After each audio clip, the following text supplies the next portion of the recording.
아침 묵상 하루 한 장 시작하도록 하겠습니다. 먼저 기도하시겠습니다. 하나님, 모든 말씀은 하나님의 감동으로 된 줄을 믿습니다. 혼과 영과 골수까지 찔러 쪼개는 능력의 말씀인 줄도 믿습니다. 이 말씀을 대함이 마치 송이꿀과 같이 우리에게 달게 되는 은혜가 있게 하여 주시옵소서. 말씀을 보고 삼키면 삼킬수록 더 먹고만 싶어지는 그러한 말씀의 은혜가 있게 하여 주시옵소서.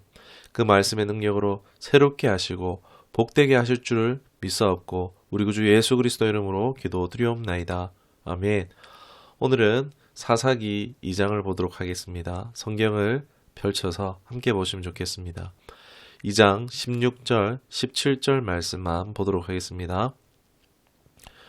여호와께서 사사들을 세우사 노략자의 손에서 그들을 구원하게 하셨으나 그들이 그 사사들에게도 순종하지 아니하고 오히려 다른 신들을 따라가 음행하며 그들에게 절하고 여호와의 명령을 순종하던 그들의 조상들이 행하던 길에서 속히 치우쳐 떠나서 그와 같이 행하지 아니하였더라.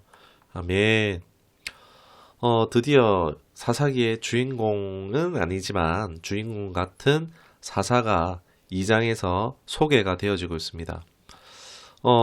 사사기 2장은 마치 사사기라는 책의 프롤로그, 서문 또는 예고편 같은 장이라고 할 수가 있습니다. 이 사사기 전반의 분위기를 알려줌으로써 이 사사기 무대를 설정하고 이어질 내용을 준비하게 하는데, 사실 뒤로 점점 이어질 내용은요, 충격적이기도 합니다. 받아들이기 힘든 내용들이 뒤이어서 펼쳐지기 때문이기도 한데요. 아무튼 앞서 말씀드렸듯이 사사기는 믿음의 영웅 이야기가 아니라 믿음의 반면교사로 봐야 할 것입니다. 이제 사사기 1장 2장 보니까 사사가 필요하게 된 배경이 이렇구나라는 것을 소개하고 있는데, 여러분 1장에서 대략 얘기를 드렸지만 이스라엘은 신정국가입니다. 하나님이 왕이시기 때문에 다른 지도자는 사실 필요가 없습니다. 이 사사라는 것도요, 필요 없는 역할이라고도 할 수 있는데, 하나님의 말씀 안에서 잘 말씀을 지키고 살았다면은 등장하지 않았어도 됩니다. 그런데 말씀을 지키지 않았기 때문에 갑자기 이제 사사라는 존재가 등장하게 되는 것입니다. 이 사사기에서 사사는요, 재판관이라는 뜻도 있지만 여기서는 군사적인 부족장 같은 역할로 보시면 될 것 같습니다.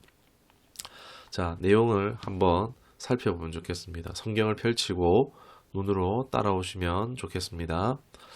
자, 1절 4절까지의 내용을 간략히 보면요, 하나님의 사자가 나타납니다. 그리고 말하기를 언약 백성이 하나님의 언약대로 행하지 않고 오히려 가나안을 쫓아내기는커녕 내버려 두고 그들과 섞임으로써 이제 그들이 너희의 올무와 가시가 될 것이다 라고 하고 있습니다.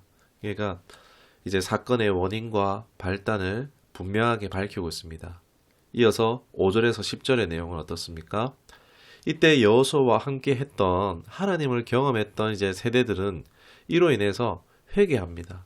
우리가 잘못했구나. 그러면서 또 이제 마저 정복해야지. 정복도 하기도 하고 이제 하나님만을 섬기는 모습들을 보여줬으나 여호수아가 죽고 또 여호수아와 함께했던 사람들, 그런 일들을 알던 이들이 죽으면서 이스라엘이 이제 이를 알지 못하는 다른 세대가 되었음을 알려주고 있습니다.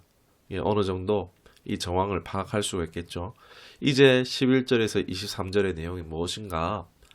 그럼 이스라엘이 어떻게 되었느냐라고 나오는데, 이 심판을 받아야 했던 가나안과 완전히 동화된 것을 볼 수 있습니다. 섞여버린 거죠. 곧 가나안의 우상 바알과 아스타롯을 섬겼다라고 하고 있는데, 이는 가나안 지역의 농경신 정도로 이해하면 될 것 같습니다. 바알은 남신, 아스타롯은 여신이죠. 비가 잘 와야지 농사가 잘 되겠죠. 그런데 이 비가 잘 오게 하려면 어떻게 해야 되느냐? 신들을 자극해야 하는데 이를 위해서 우상의 신전 앞에서 성행위를 했습니다. 이것이 제사의 일부인 거예요. 이 성행위를 통해서 이제 우상을 자극하는 겁니다. 이러한 행위가 성전 앞에서 가득했습니다. 문헌에 따르면요, 당시 남창도 많았다고 합니다. 가나안에 정착하면서 이스라엘도 농경 사회로 바뀌게 됐는데 이들의 문화를 본 거죠. 이들의 신앙을 본 거죠. 이 풍요라는 명분과 욕망의 해결이라는 육신의 이유를 가지고 이스라엘 사회에서도 하나님을 저버리는 일들이 일어났다는 것입니다. 이런 우상 숭배가요, 굉장히 성행했습니다. 너무나 인간의 욕구에 충실한 우상 종교죠. 그리고 그 가운데에 성행이 이 죄로 인해서 원치 않는 출산이 당시에 또 생기게 됐고 감당이 안 되니까 이 또한 어떻게 합니까? 아기를 인신 제사를 드리는 일들이 있었습니다. 얼마나 끔찍합니까? 하나님은 아무래도 이래서 이런 악한 문화들을 뿌리 뽑고 싶어 하셨던 것입니다. 그런데 철저히 욕심과 욕망, 존귀한 하나님의 형상을 파괴하고 더럽히는 문화에 이 하나님이 미워하시는 일에 하나님의 백성들이 하나님을 저버리고 언약도 버리고 이 죄악에 함께 빠져버리고 만 것입니다. 어떻게 되겠습니까? 하나님이 앞서 말씀하신 대로 이스라엘에게 고통이 임합니다. 가나안 족속으로부터 전쟁, 노략, 끔찍한 재앙 같은 상황이 펼쳐집니다. 울며 불며 그제서야 우리 신은 하나님뿐이야 하면서 하나님 다시 찾을 때에 하나님께서 그들을 구원할 구원자를 보내시는데 바로 사사의 등장입니다. 이후로도 이제 앞으로도 펼쳐질 이야기들을 2장에서 요약하고 있는데 이 하나님이 주신 평화에서 범죄하고 그 다음에 범죄한 다음에 재앙이 왔고 이 재앙 가운데 부르짖고 하나님의 구원이 오고 다시 평화가 왔는데 그리고 다시 또 범죄하는 이 사이클이 계속 반복됨을 미리 알려주고 있습니다. 평화로울 때 범죄하고 이제 재앙이 오고 그리고 하나님 앞에 부르짖고 구원이 오고 평화가 오고 다시 또 범죄하고 이 사이클이 계속 반복됩니다. 여러분, 우리네 삶의 모습 같다라고 할 수 있습니다. 보면 우리의 삶도 내가 평안하다, 잘 나간다고 했다가 교만했다가 그러다가 어려운 일 닥쳐오면은 그제서야 고개를 숙이고 겸손한 마음을 가지고 간절한 마음으로 또 하나님을 찾았다가 그러고 또 좀 형편이 나아지면 하나님에 대한 신앙은 시들해지고 다시 또 내 마음대로 살다가 그러다가 또 어려운 일 닥쳐오면은 사사기에 이 이스라엘과 다를 바 없는 사이클을 살아가고 있다는 것입니다. 애초에 이스라엘은요, 이 죄에 대해서 단호하지 못했습니다. 왜요? 빛이 약하면 어둠이 강해지듯이 그들 안에 하나님의 우선순위가 약했기 때문입니다. 2장 10절에서처럼 하나님께서 이스라엘에게 행하신 일들을 저들이 알지 못했기 때문이라고 분명히 밝히고 있습니다. 우리의 삶에 어두운 순간들이 찾아온 것 역시 동일하다 할 수 있습니다. 죄에 단호하지 못한 것입니다. 하나님이 우리의 우선순위가 아니란 것입니다. 왜요? 하나님께서 행하신 일들에 우리가 관심도 없고 무지하기 때문입니다.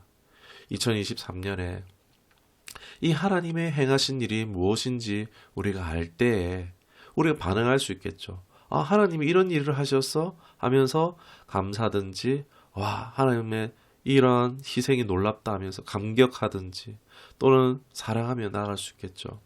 그러면서 점차 우리의 삶은 하나님의 중심의 삶이 되어질 수 있습니다. 점차 어둠은 물러가지고 빛으로 채우실 것입니다. 저는 이것을 믿어 의심치 않습니다.